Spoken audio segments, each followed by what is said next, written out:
Magic Disagrees by Red Hoodie 21. Chapter 2. The real friendship was... they're kissing. She should have seen this coming. Every up has its down, every dog its day. And tonight, Twilight Sparkle's own personal hell rolled out the parade. But one thing was for certain. It was not the first time this had happened, nor will it be the last.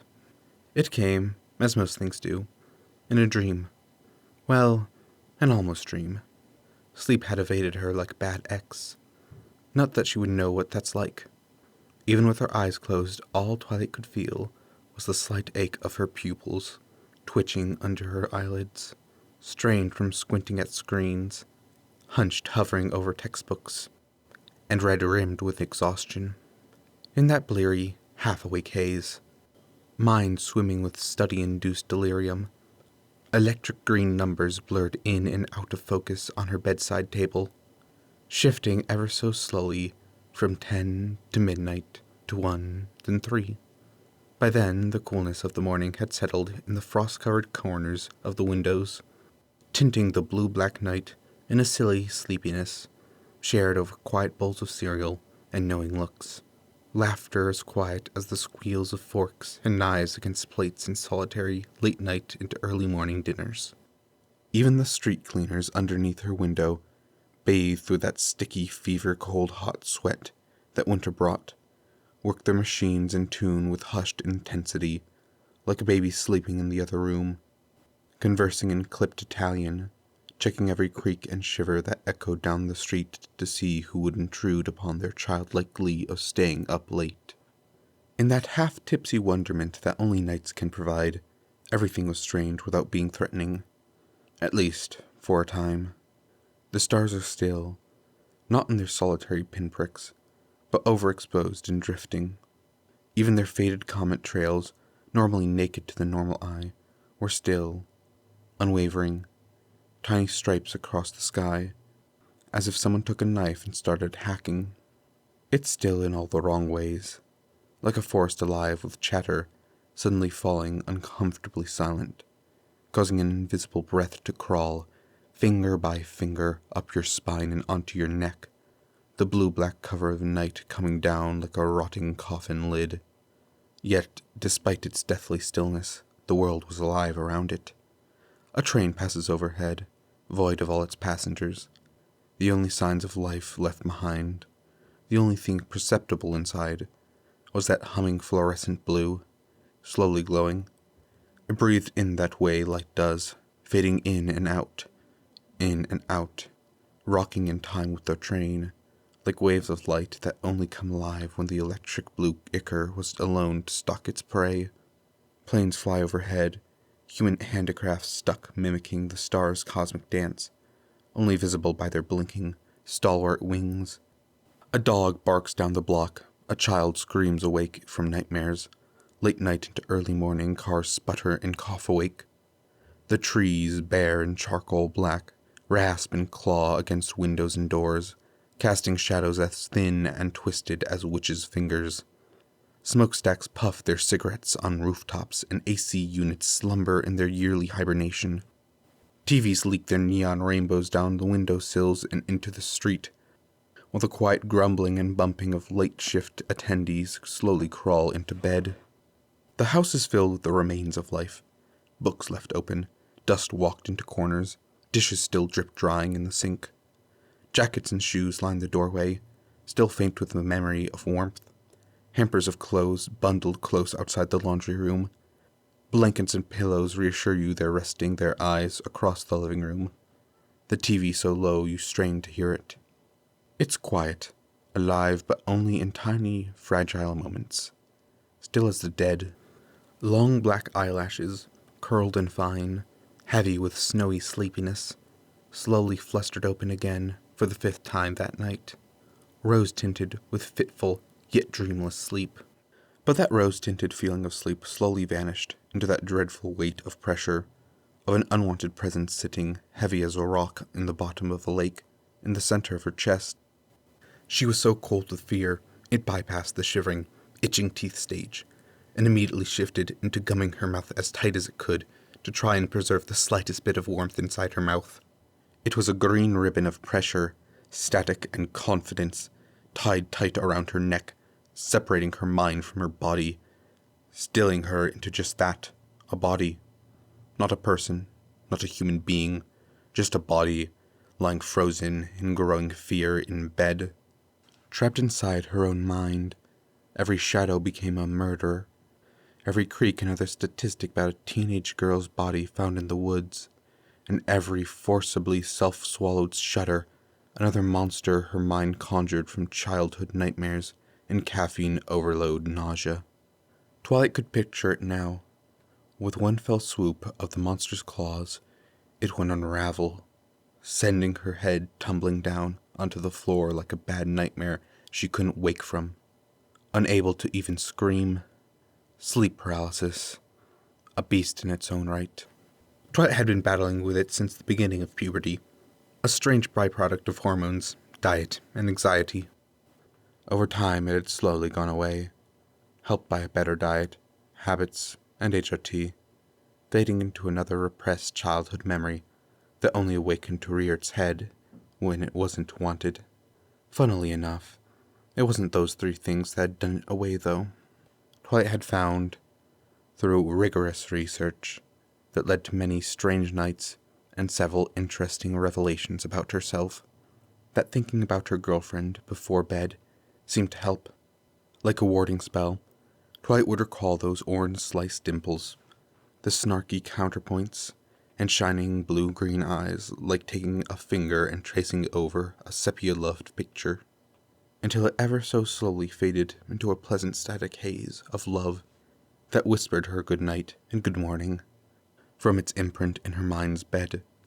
Sometimes she would go whole mornings off that buzz alone, like a warm hug after a long night, the heat rating off a full thermos of coffee before a long trip, or snuggling under a heavy duvet when it's cold. She'd hang on to it with every inch of being she had, until one by one her fingers would slip, and that feeling would sail away into the place that forgotten dreams go, waiting on her to call them again. But it all catches up eventually, even she knew that. Her perfectly planned out night routine was bound to be hit eventually by a late-night cram session, and with it, her once late-night protector would be gone as well. But really, did it have to come 2 days before midterms? If she could groan, Twilight would have. Yes, she was still with the fear that only being hunted by a large predator could cause, but also she really needed that A in Mr. One-Shot's class. If she fails because of this, she's going to have some choice words with her brain's manager. At least she made it into her bed this time. Her neck was grateful for that fact. The crunch of the sludgy February snow outside melted into howls and growls of invisible wolves snarling and stalking in the dark, frantic corners of her eyes, edging closer and closer with every ghostly step to nipping on her frozen, exposed heels. The house creaked and popped like an old man settling into his favorite recliner, settling with the new, unwanted presence that groaned in its pipes and emerged from cracks in its foundation. Bad luck given ghostly form in shifting shadows, piles of clothes turned boogeymen, and ceiling fans that turned into bulging, twisting mounds of spiderwebs that droop uselessly against Twilight's face. The phantom feeling of spindling legs squirming across the uneven terrain of her lips was as uncomfortable as trying to swallow a cough in a quiet room, and hauntingly memorable. The demon is coming, if it hadn't already been watching. Twilight knows that it isn't a real demon, those don't exist. Yet she can't help but call it that. She goes over the facts in her head to calm the feeling of her heart against her chest. She is home, she is safe. Magic isn't real.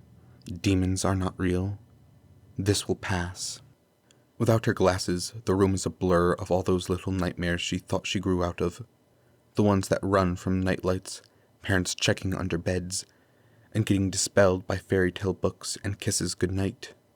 Alone, trapped within herself, she is subjected to the horrors that grew with her, watching from the dark recesses of her mind, and now free to roam and torment their beholder for all those years cooped up inside. And though she knows it's irrational, that giving something a name means giving it power. She calls it what it impossibly is, a demon. She knows this the same way she knows her own name, engraved from birth, a gift from existence itself. A weight settles across her chest, slowly molding, shifting between the winding rivers of her duvet until it spreads its fingers, curling around either side of her mattress, and presses down on her. An involuntary wheeze tries to escape Twilight's lips, but instead remains trapped between the crushing weight of the ghostly palm and trapped underneath her sternum. She does not belong to you, the words shudder, sizzling in the air. Eyes as black as coal, burning in pools of fire, glowed inside the empty abyss of her bedroom door. The beast, the creature, the thing that had spoken, slowly lumbered over, barely fitting inside her door frame, inside the house, even as it walked on its fingers and hind legs. Spine arched like a cat, hitting and pulling against her doorframe, it walked not only on its knuckles, but as one shoulder pulled forward through the doorway, crimson wings, red as dried blood and tattered as a haunted house curtain, pulled from the nighttime veil. Upon the tips of its tattered wings was the clawed caricature of what a hand was supposed to look like, holding the creature's massive frame steady against the groaning floorboards. Nursery rhyme fear given flesh and blood, the reason why humans created language was to warn others of a beast like this. Dripping sinew-sewn lullabies embroidered in that archaic fear of devourment. The weight, the demon, the squirming of black mass of shadow and fear incarnate, hesitated. I know you are there. I can smell you. All of you. The demon licked its chops. The blood in its jowls gleamed like stars from just the right angle. A voice spoke from all angles of her room, a conglomeration, a mass of voices. Snowy TV static, crackly radio waves, spoke over the top of each other, some murmuring, some singing, some even howling, like a coyote-possessed human. We are hungry. The demon paced its gilded cage, like an antsy tiger watching its prey. You won't find any food here. We've come for a sheep. The voices, many, all, yet none at all, rung out. And as I have said, she does not belong to you. The beast huffed, a mist of fog bellowing out from its curled-up nose. The sheer heat radiating off its red, leathery hide caused a layer of dew to collect in the corners of the room. Even Twilight could feel her sweat slowly form and bead down her face. The voices gripped her tighter, pinching her ribs inward uncomfortably. You cannot kill us all. I can kill enough. The beast stalked forward, every step sending rumbles and groans throughout the house, until it stopped just at the foot of her bed. At least one. Would you do that? Kill one of your kin, just to fill your bellies, for less than a day? It licked its chops once more, this time sending dried flakes of blood trapped in its fur glittering like jewels flying across the room, like motes of dust in the sun. If so, you may as well pick that one now and eat them. The figure, formless and wispy, scowled as best they could, or at least as much as Twilight could tell, in the looming, oppressive silence that threatened to choke Twilight back to sleep. The thing that was keeping her pinned shuddered from underneath its shadowy cloak. It spoke, voice bone rattled and crackling like a layered radio call. We are hungry. I'm sorry. Honest. The creature bowed its head, almost touching the duvet with its chin. But there is no food for you here. No. The beast bared its teeth, and with a growl that could be felt for miles, gave its last warning to the shadowy figure. You either leave, or test your luck with a real demon. Silence. Silence as sweet as sin and as gentle as nails to a chalkboard. It could have lasted 5 minutes, or 5 hours, or 5 eternities, and Twilight wouldn't have known the difference. But then finally, the pressure around her slowly eased up, until the unnatural dent in her sheets was no more than her own weight. The beast melted once more into the shadows casted around her room, dipping themselves into the darkness until only from the recesses of her room, or perhaps her mind, she saw a twin pair of golden pinpricks that could have been eyes back away from her room until it was one with the darkness. But that still left the beast. Twilight was at her wit's end, panic now swelling tenfold, no, 100-fold, now that she was the sole proprietor of its attention, but stuck in paralysis. In this damned cursed stasis, she could do nothing but be force-fed her own panic attack, like an Ouroboros of fear with the same amount of pain as trying to swallow a cough with a mouthful of water. Twilight pulled, stretched, strained against her own muscles inside her jaw and chest, until it felt like the tendons themselves were starting to snap from the effort of trying to move her mouth. Scream forever stuck between her throat and tongue. Just trying to say the word hot forcibly escaped from her lips, in a seething hiss between her teeth. Like the mere idea of warmth touching her skin made her tongue burn with frostbite daydreams. Don't speak. The deep bass and rumble of the beast's voice rolled over Twilight like the warm hand of a thunderstorm. It'll only hurt you. The rough scratch of its fur lightly grazed her cheek, as the black length of its claws brushed hair behind her ear, before jerking it to the side, away from her and taking the scant bit of warmth with it. Silent and steady, gentle and swift, contemplative yet knowing. The beast keeps away, eyes drooping with the same fear and rejection as a starved dog seeking affection. Twilight wants to both jerk away, run, scream with fear, yet a small, almost spark of herself wants to calm the beast, soothe its own pain, and whisper sweet nothings in its ear. But stuck in paralysis, she does neither. She only laid there, eyes wide, and throat bobbing with a fishing line taut scream. And the beast, tepid and afraid, rested its head on the barest point of her shoulder, and purred her to sleep. A coffee cloud morning, with a sugar rim of frost, and steam like fog making all the little lights from all the little people around town no different from stars.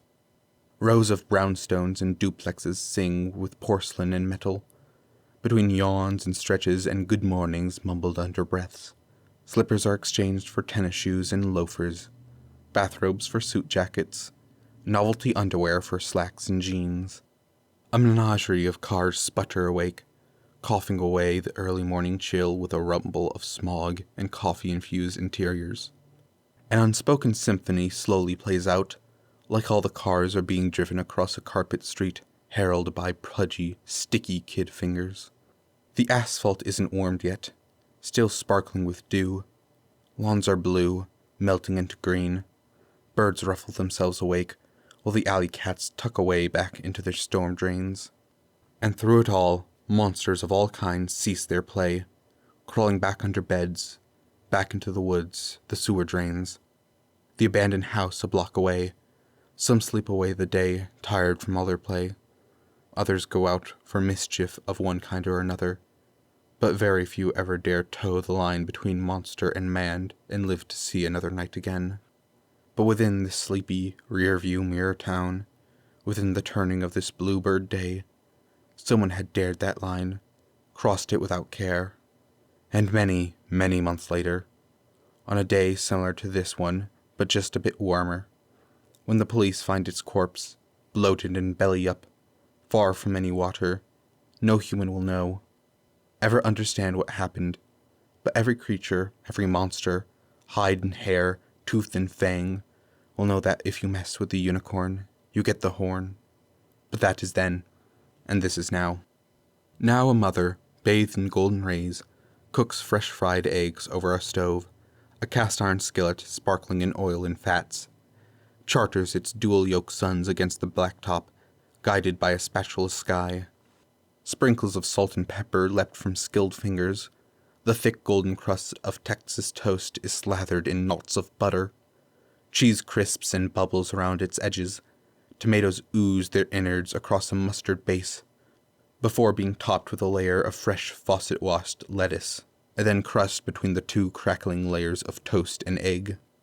Twin rivers of yolk run down the toasted cliff face, over the lettuce valleys, tomato deserts, and cheese pools. Holding this beast of a sandwich is a challenge in itself, a solo game of hot potato between your fingers as you aim where to bite next. Yet, no matter what, you will always end up sticky-faced and ready for a nap. It was just what Sunset wanted, nay, needed after the night she had. The coffee wasn't too bad either. "You sure you're all right, dear?" Twilight Velvet asked once again, voice dripping in restraint to take Sunset's temperature.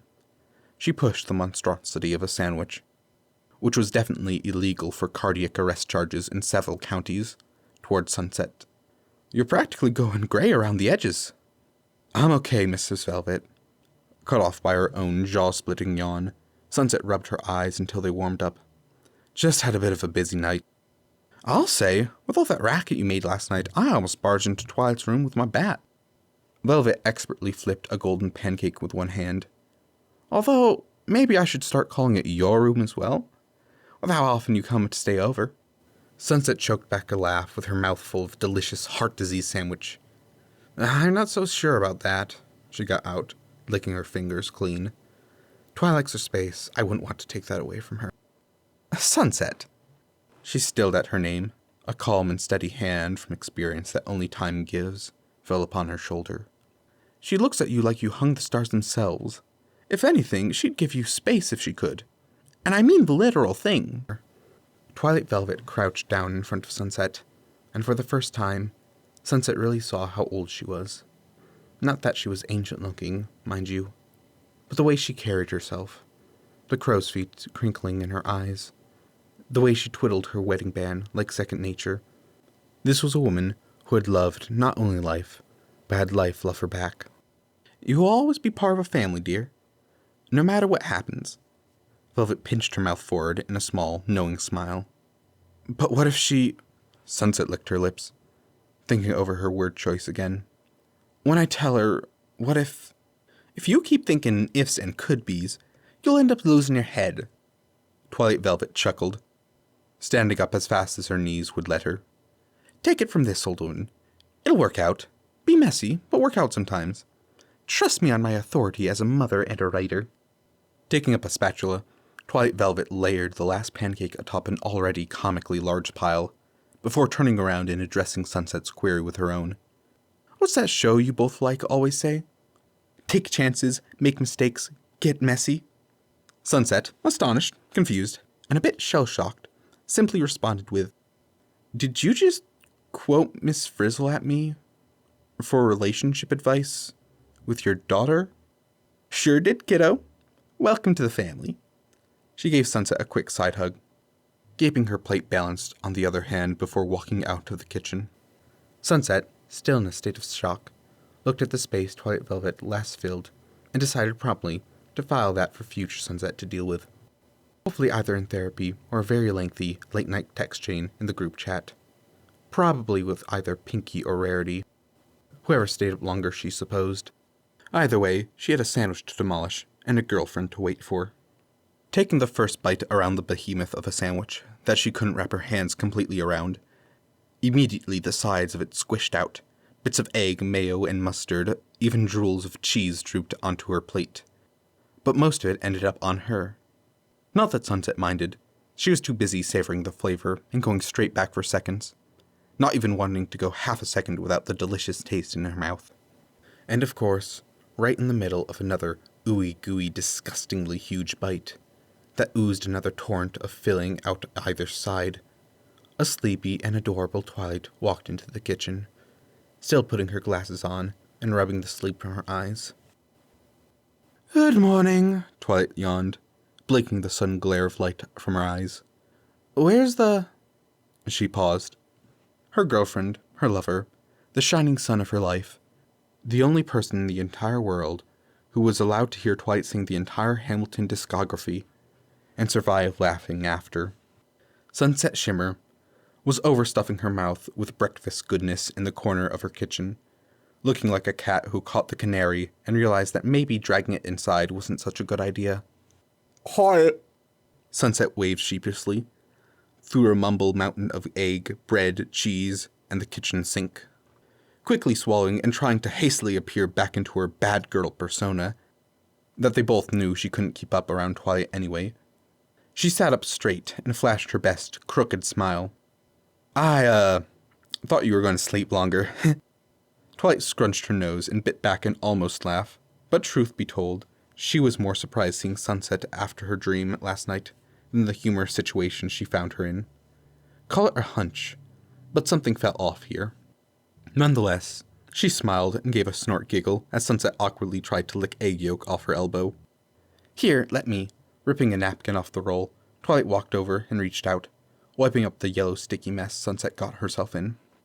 My hero, Sunset overly swooned, lacing her arms over her savior's shoulders. She looked deep into those plum-round eyes. Would my knight in shining arm— Don't bring my brother into this, Twilight interrupted. Sunset rolled her eyes. Would my ever so selfless savior like some of mine sandwich thine mother had made? Pass. Twilight unhooked Sunset's arms around her, leaving her ever so aghast girlfriend twilightless.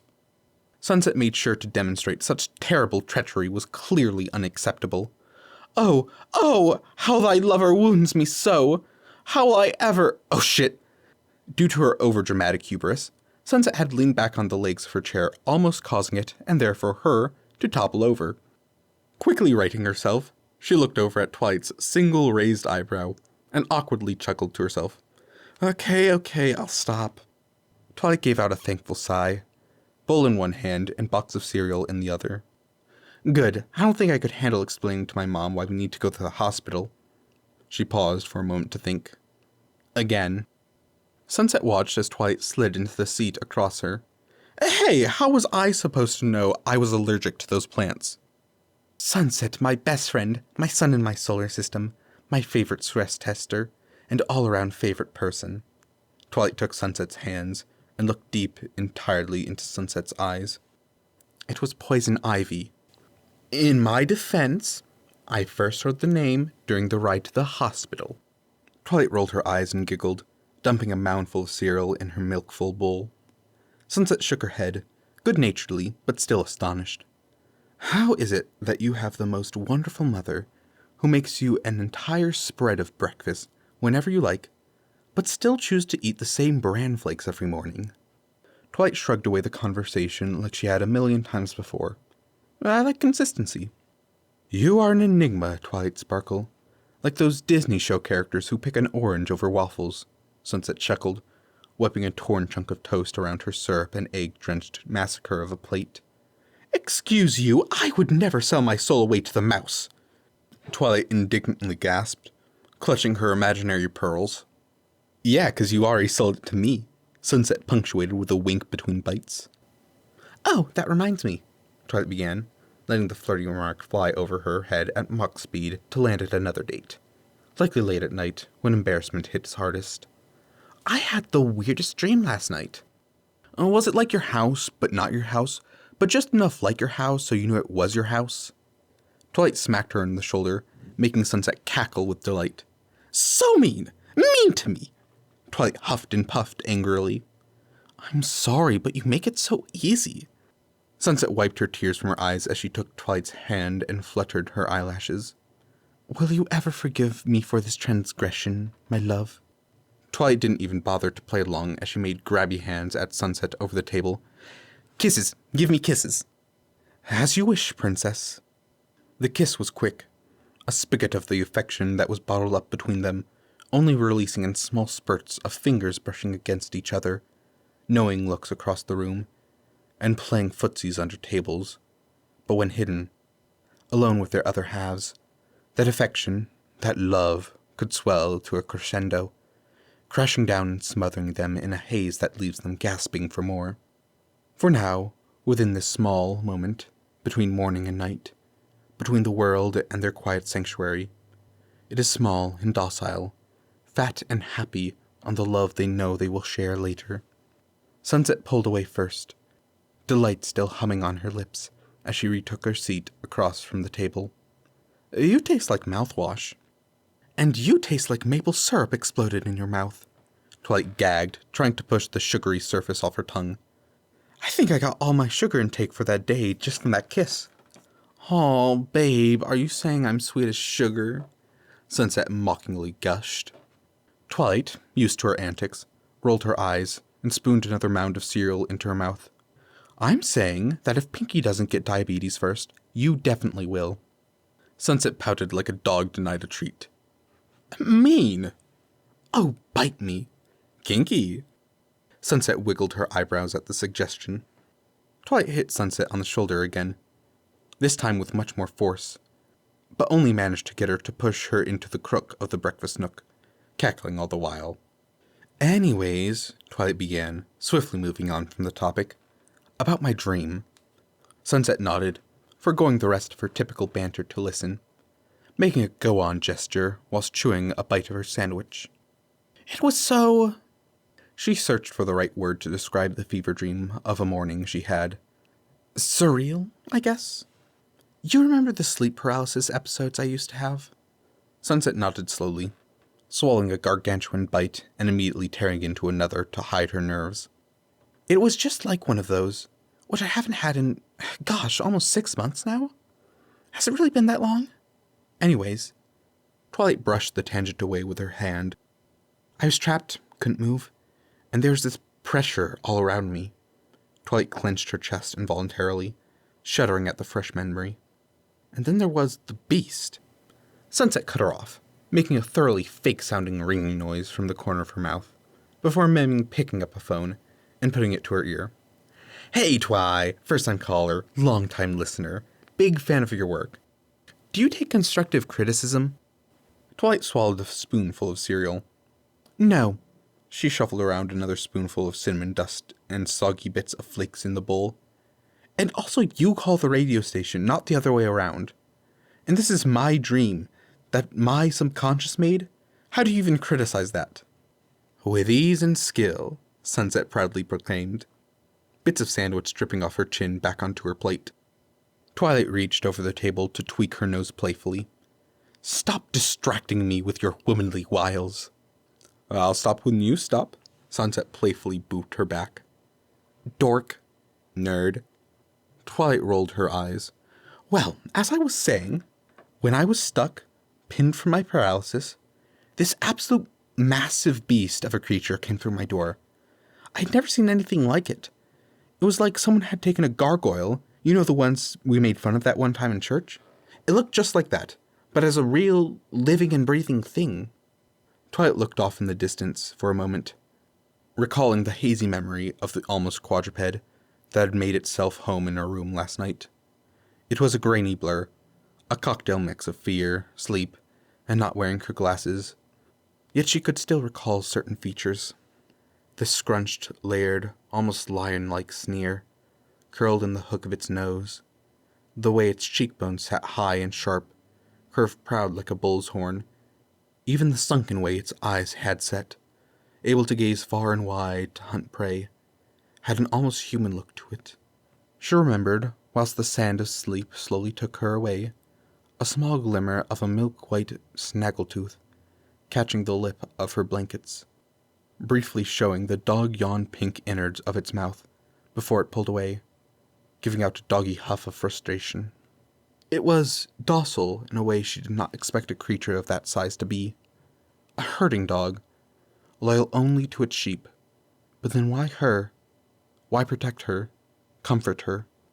Lay by her side until the lull of night whisked her away once more. The more and more Twilight woke up, the more she wanted to return to her bed, to maybe risk a peek at that creature once again. She felt giddy, excited at this new prospect, like a kid who set into concrete plans to catch Santa Claus in the act, or planning out the perfect Halloween route weeks in advance.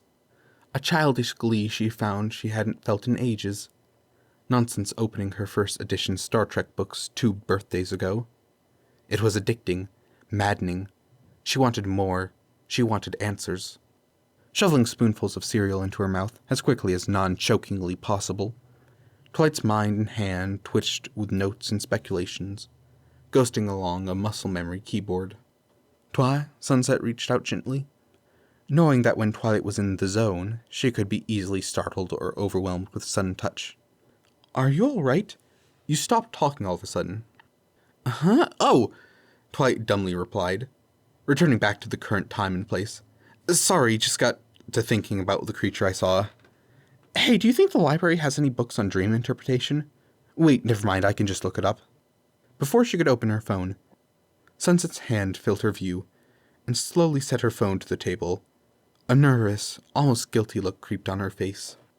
Attention fully secured, Twilight looked at her girlfriend with concern and worry. Sunset? Is everything all right? Sunset wearily sighed with the weight of 1,000 sins and the knowledge she was about to take another. Twilight, there's something I've got to tell you. Of course, anything, Twilight reassured, taking Sunset's hand and giving it a firm squeeze. I would say it would be easier to just show you, but I think it might have the opposite effect I'm going for. Sunset nervously chuckled before quickly shifting to clearing her throat, seeing that her attempt at hiding behind humor was not working. Look, this is going to be a lot all at once, and there's really no easy way to say this, so I'm just going to rip the Band-Aid off. Sunset took a deep breath before finally telling Twilight the bare, full truth. Magic is real, and I mean, the ever-free gargoyle. Staring into those high-beam blue eyes, Twilight felt a rhythm of silence swing back and forth between them. An anxious anticipation, like waiting for a guillotine blade. Sunset, however, felt like the prisoner trapped under the blade's edge. It took her all her strength and courage to not squeeze her eyes shut, waiting for the inevitable end. Woefully growing aware of just how long 60 seconds truly is, they stared at each other, both waiting for each other's shoes to drop, which, unfortunately for them, did not happen. Instead, Twilight, still trying to grasp this impossibly, blinked dumbly at her girlfriend, trying and failing to verbalize her thoughts, before finally settling on, What? No. What? No. Twilight paused, staring at her still swirling bowl, letting her glasses fall to the very tip of her nose, teetering on falling before looking back up. But I didn't see you last night. Though she knew it to be true, she felt it was a lie. Turning to her girlfriend, she looked into those pleading blue eyes, in search for a truth she could grasp logically. Are you sure? Like 110% sure. Are you AK Yearling book leak sure? Twilight whispered, looking deep into Sunset's eyes for any spark of deceit. Yes, Twilight, I am sure. Sunset sighed, knowing that this was coming. But are you really, really, really sure? Like, what if this is actually just some sort of, Twilight searched desperately for anything, any kind of clue of reason, any scrap of her still remaining grasp of reality to hold on to. Test! This is some sort of new relationship test, maybe. Or maybe you've been inducted into a cult. No, wait. With each new step into the inevitable truth that she knew instinctively she could not avoid, Twilight dug her heels harder into the dirt and bit the hand of logic for any other possible outcome. Even if that outcome was even crazier than the truth. Oh my god, what if I sexed you into evil? Twilight muttered, coming to an insane, crazy, absolutely absurd conclusion. Sunset, you have to tell me if I was the one who sexted you into evil. You have to tell me. Legally, it's the law. Sunset, please. Sunset, knowing and loving her girlfriend and her Twilight freakouts, who had prepared extensively for this moment mentally for this exact reason, did not know how to process that one. Did you sex me into evil? Sunset cautiously repeated, making sure she had actually heard that correctly. Yes, did I sex you into evil? Yes or no? This is time-sensitive, Sunset. Twilight damn near shook Sunset's brain out. She was so frazzled. So with a calm and steadying breath, Sunset took Twilight's hands off her shoulders, and with the best customer service voice she could muster, said, No, Twilight, you did not sex me into becoming a demon. Oh, thank God. Twilight almost melted into the floor from relief. Yet the jitters of anxiety still pulsed through her nerves, and it wasn't long before another onslaught of panic rushed from mind to mouth. But how do I know it was real? What if it was all just a dream? Or maybe some sort of practical joke Rainbow Dash is going to put on her HeyTube page? Twilight paced up and down the kitchen, slowly running a hole in the tile floor. And she used a terrifying, scary, sexy version of my girlfriend to make some sick joke for entertainment? Her words raced out as more of a question muddled with anxiety-ridden accusations that did not accurately match their friend. Twilight suddenly turned and jerked her every which way, to every corner that could and could not feasibly hide a camera. Raising a fist, she shook it like an angry believer at a spiteful god, seeking to get its licks in. I did not consent to my likeness being used for profit! Twi, like a spell, Sunset gently coaxed Twilight back in reality by speaking her into existence. A slow parting of the anxious clouds around her lonely ship at sea. Baby, princess, light of my life. Sunset took Twilight by the shoulders, sat her back down into the breakfast nook, and gently took her hands to her own. Deep breaths.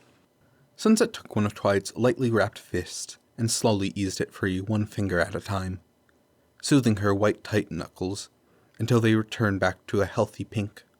Taking a joint-ached hand, Sunset pulled it towards her, resting it upon her chest, taking easy, deep breaths for Twilight to follow. Follow my heart, Twi. Twilight nodded dumbly, feeling the warmth of useless fire bloom across her skin. That's it. In and out, just like a wave. You're doing great. Slowly, Twilight eased her eyes open, not even remembering when she had closed them, and watched the way the rough rind of Sunset's thumb caressed across her knuckles with ease. Is this part of it too? She whispered half to herself and half to Sunset. This ease you have in our relationship, the way you always calm me down, is that magic too? Twilight saw the tears slowly cloud her view, but she didn't have the strength to pull away from those damned hands. Is our relationship even real? Sunset stopped, her breathing, her blinking. Even her heart stopped at that confession. None of it mattered. Not her body, not her mind. Her entire world was cracking at the seams, and Sunset could do nothing but hold her and try to keep her from falling apart. Yes, gods above and below, yes, I would never... Sunset licked her lips, slowly remembering her human body. Is there something I can do to prove it to you? Sunset searched for an idea. Some kind of test or experiment we can do so that I can prove to you that I would never, ever harm you or force you to do something you don't want to do, even if you were hesitant. Sunset pleaded like a mare begging her god for a drop of rain in the desert. I would give it all up for you. If I could, everything, even my name, even my cutie mark. I will do anything to prove that I love you. Just say the word. She was on her knees, too weak to hold herself up, as she clutched Twilight's hands, her lifeline to this plane of existence. Then a wet, somewhat broken chuckle, mostly tinted with an anxious knee-jerk reaction, bubbled up from Twilight's chest. She smiled, knowing it wasn't the place to do so, but unable to stop it anyway. Can you? Another wet hiccup rang out from her lips. Maybe we can start back at the beginning, instead of all that. She leaned forward in her chair, letting the tears run through her teeth like clear, salty rivers without care. What are you, Sunset Shimmer? Other than someone I love. Sunset looked up. There was no otherworldly halo or swell of music, just the quiet, almost somber morning that passed by without them. She let a grin get away from her as Twilight helped her up. Here I am begging on my knees to you when I was supposed to be the one comforting you. She chuckled as she wiped her eyes clean from tears. You're too good for the world, Twi. For me. She hunches over the well-worn, well-loved kitchen table. A summer smorgasbord of breakfast spread for a family she did not fit. A part of Sunset yearned for that make-believe, cookie-cutter family life. Taking her sunburnt hand, Sunset clasped Twilight's over her kitchen table. A prayer trapped like a million finches, caught between her teeth. Steeling herself, Sunset takes a breath, then begins to speak. There is no direct word, translation, myth, folktale for what I am. I'm more of a chimera of monsters. Fae, demon, angel. She trailed off, looking into the world just outside the window. I got compared to Churchgrim once, which seems accurate in retrospect now. Though I guess for some people, it's all the same thing.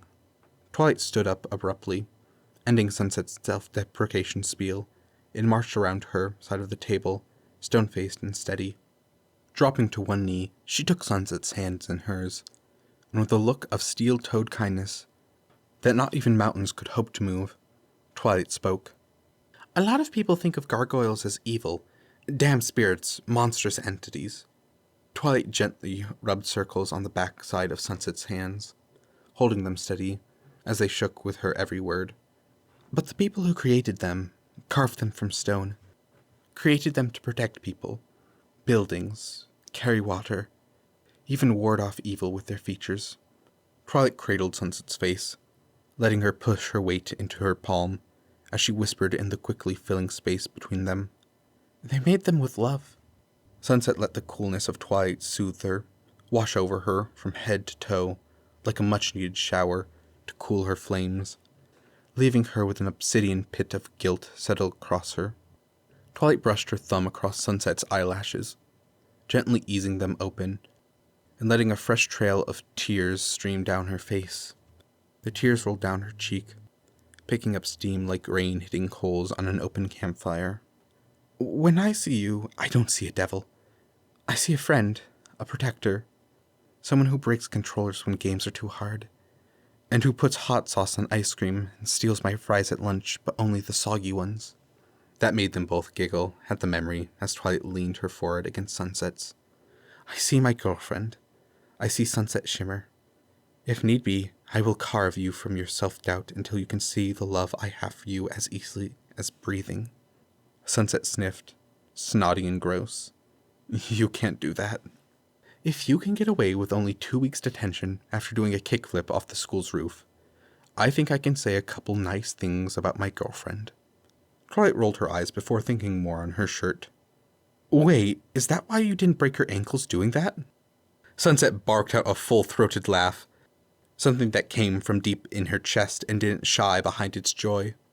Twilight smiled, not grinned or smirked, truly let a smile run away from her face, teeth beaming against the soft crest of Sunset's throat as she laughed. But of course, Sunset then opened her big mouth. You say that, but what you saw wasn't even my true form, Sunset murmured as she leaned down to nuzzle Twilight's head. Pause! Twilight pulled away and looked blankly at her girlfriend, but still kept a firm grip on her. What? Sunset tried to explain. It's complicated and... Before, Twilight cut right in. You were the gargoyle, right? The one that almost cracked my doorway in half?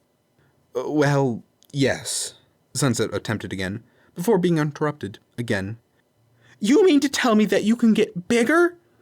Twilight nearly yelled, blushing fiercely at the image of an even bigger Sunset. Maybe I should just show you. I don't want there to be any more secrets between us. Twilight strengthened her grip in Sunset's shirt, and immediately pulled her into crashing their lips together, and before she could react, Twilight pulled away and said, with a desperation typically reserved for a woman on her deathbed, Please!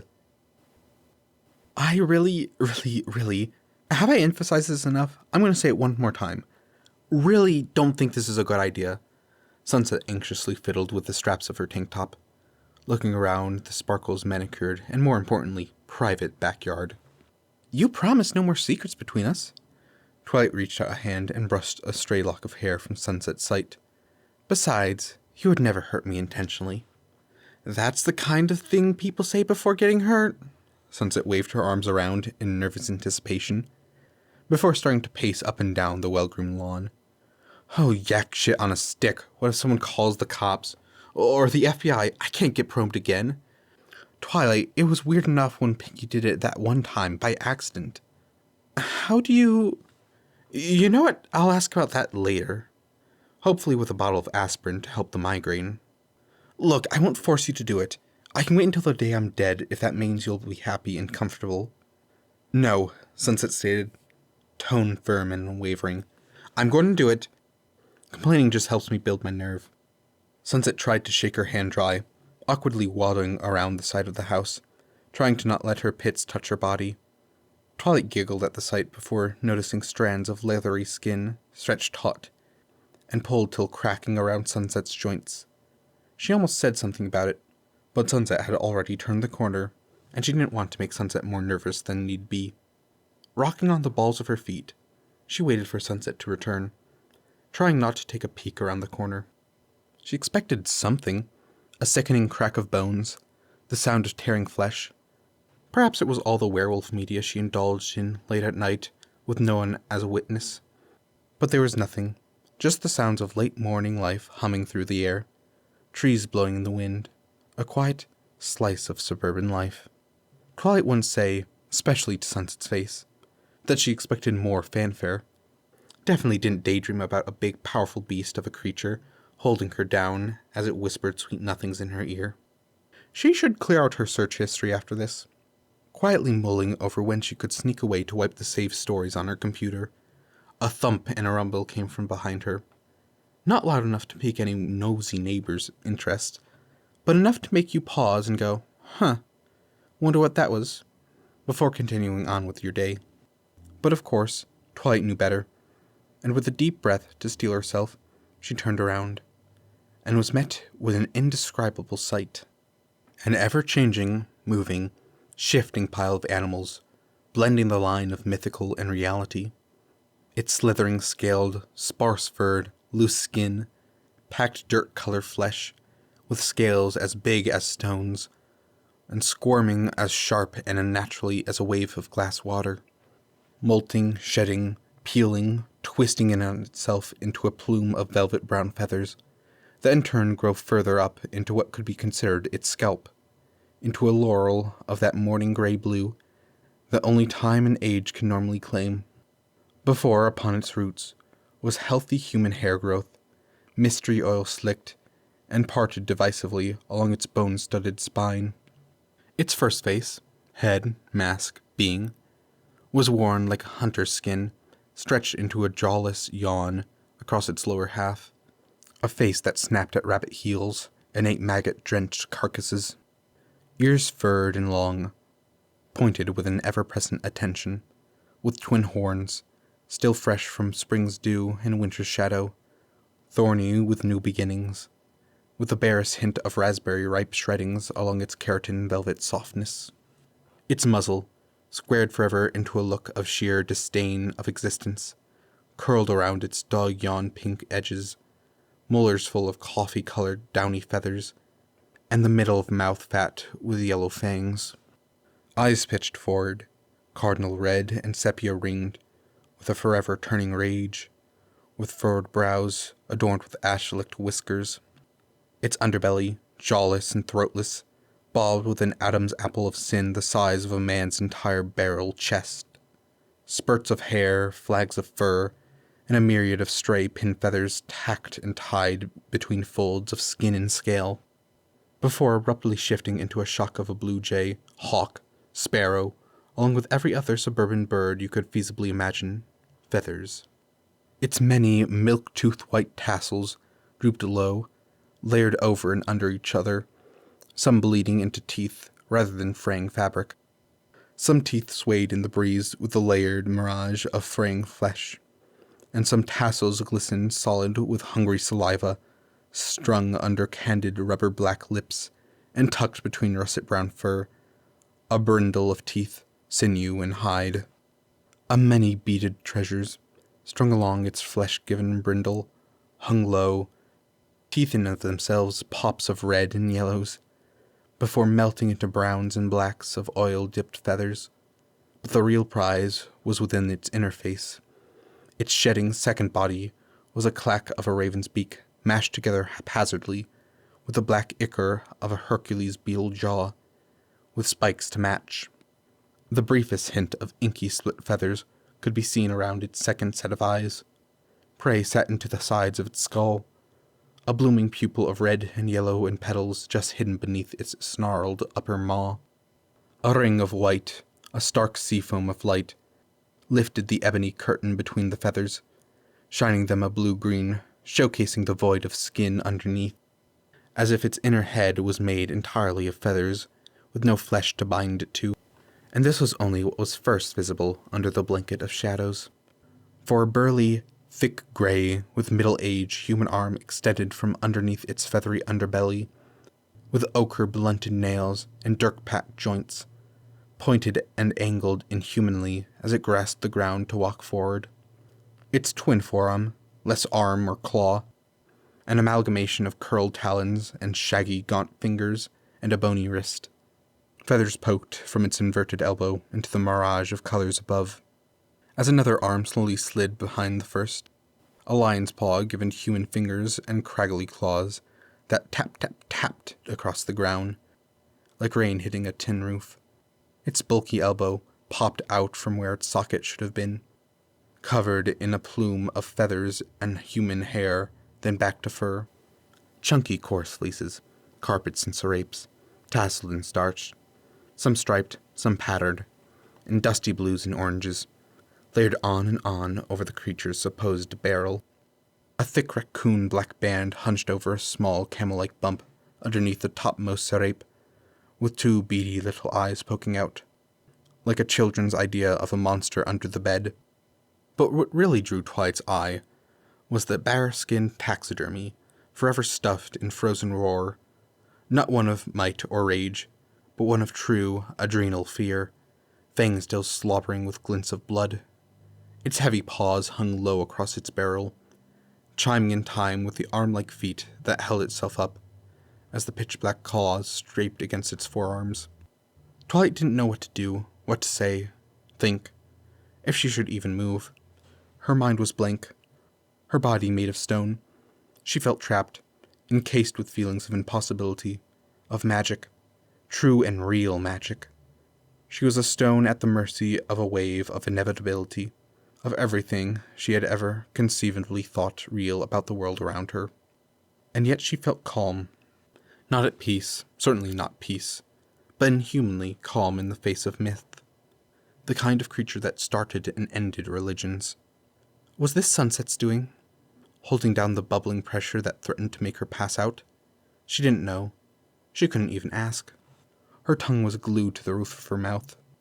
So she just watched, mind blank, as the beast that was once her girlfriend slowly crept around the house until it stood less than a foot away, towering over her. She wasn't sure where to look, which face was the right face, if there even was a right face to look at. Was it improper to look over all the faces? What if she had crossed some sort of fey magical courtesy line? What if she was now forcibly betrothed in the eyes of magic to Sunset because she had looked at the wrong face? Why was she okay with that? From none of her inhuman maws and mouths, a voice undoubtedly Sunset, yet more powerful, more magical than Twilight could ever have dreamed, slowly ricocheted like a pinball machine through Twilight's bones. Is this okay? Tepid and afraid, just like last night. Immediately, any fear, any hesitance, any foolish thought that might have held her back, melted away as Twilight strode forward and cupped that monstrous face with a gentleness she didn't know she had in her. Yes, Twilight brushed the feeling of fur, feather, and hair against Sunset's underside. More than okay. Standing on her tiptoes, going as far as she could reach, and then some, she pressed a kiss between the furrowed brows of the hunter-skinned face. Without doubt, she loved Sunset Shimmer.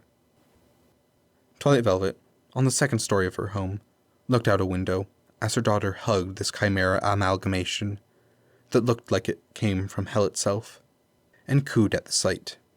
About time. I was running out of trash bags to hide all Sunset's feathers in the garage, she muttered over laundry, expertly picking off one of said feathers from the back of her daughter's shirts. Should probably tell her about how we found her before she did. My mom hit you with a car? Ah, Twilight Velvet sighed. The duties of a mother never stop. Hi, it's me, Bunny. If you haven't seen, this is well, it's really late. There's nothing much I can do to help that. Sadly, I am suffering from many mental maladies, and, it takes a while to get medication for such things. But besides that, once again, I'm plugging Senna, aka Red21's GoFundMe. He's raising money to get him and his cat Oscar out of an abusive home. More info can be found in the GoFundMe link below.